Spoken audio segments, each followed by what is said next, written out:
So why don't you introduce yourself there now? What's your name and My name is Jimmy Campbell. Right. I come from near the Crows, what they call the Crua, and the Crua Gorma, as they say in Gaelic. Just about 6 or 7 miles away from Glenties. right? And that's where I was brought up with there was 6 of a family. My brother, God rest him, he was a very good fiddle player too. Vincent Campbell, he died last year there, you know. Right. So we were brought up, every house in our place nearly had a fiddle hanging on the wall in it, you know. And they used to come in visiting at night, you know. We used to call them the rakers. And if they didn't come, it was a very lonely house. I remember we all had a job when we were young, me and Vincy. We would go, one had to take in the water, no water in the houses that time. Another would take in the turf. My oldest brother would milk the 3 cows.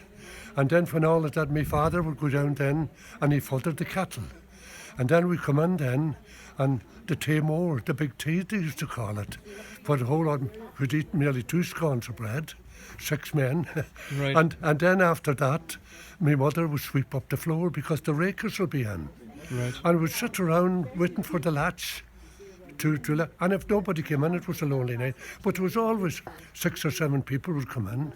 And then, first of all, it'd be all talking about the market and the hay and the weather and all. And then my mother would make the bowls of tea that time and homemade bread and homemade butter. And then my father then after that took down the fiddle. And the dancing would start, you know. And that would go on not later than 11 o'clock because they had to get up to work in the morning, see. Right. But and there was no drinks involved either. It was and my mother was very fond of dancing, and as I told him there, she always liked girls. She never bothered with boys. Girls that was going out to dance.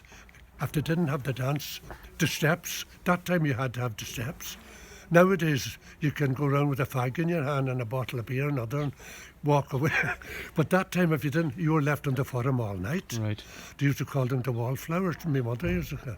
But she'd learned them all the steps before they went out to dances, you know, when they were about 15, 16. Right. And what have you seen much change in Irish culture since you were a young man in your father's time? It's a big change. What? Well, the change is really, the conversation's nearly gone. The Irish language? The Irish language gone very weak.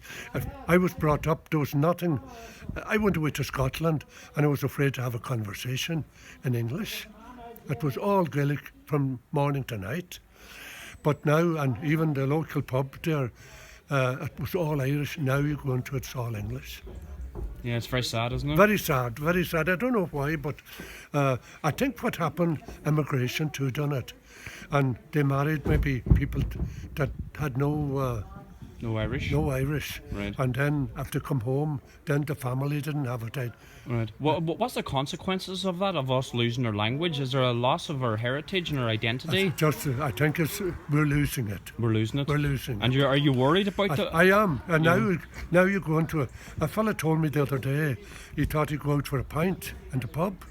And he went in the evening, Saturday evening, and there was 2 young fellas on one side and a young fella on the other side. And he said, "There's great weather, boys." And one of them turned around, "Yes." And that was it. He went back on the buttons. On the phone again? And he said, "I drank my pint and out the door." Yeah. No conversation. That's conversation was a brilliant thing, you Yeah, know? well, can you go into that a little bit? Because I remember when I was a young man that people would have conversations with it on the corners of streets and in shops. There was a lot of conversing Yes. among each other. Well, what has happened in our Irish culture that has disappeared? It's very hard to know. It's hard to know, isn't it? It's just a new era, a new time. I suppose I would say television and all social media, phones and media just killed it, you know. Yeah. And you would be nearly laughed at now if you told the stories that we had. Yeah, there was. They wouldn't listen to it. Yeah, can you go into like the storytelling of ancient Ireland? There used to be a lot of great storytellers at night. Yeah, and ghost stories especially. Ghost stories especially. So we were afraid to go outside the door at night, but they frightened the life out. Have you got any ghost stories? Well, I was I forget now, but there was a story a man told. frightened the life out. You know, there used to be witches, Right. you know, but to be a witch, you had to do something against God, you know. Right. So this man bought a horse. I think it was, what was it again, way up, not Carrickman, but way up, doesn't matter. Right. There was sales for horses in it. And he went there to buy a ploughing horse, you know, and he rode the horse on his way back all the way. But when he come by this church near home, there was a light flickering inside in it.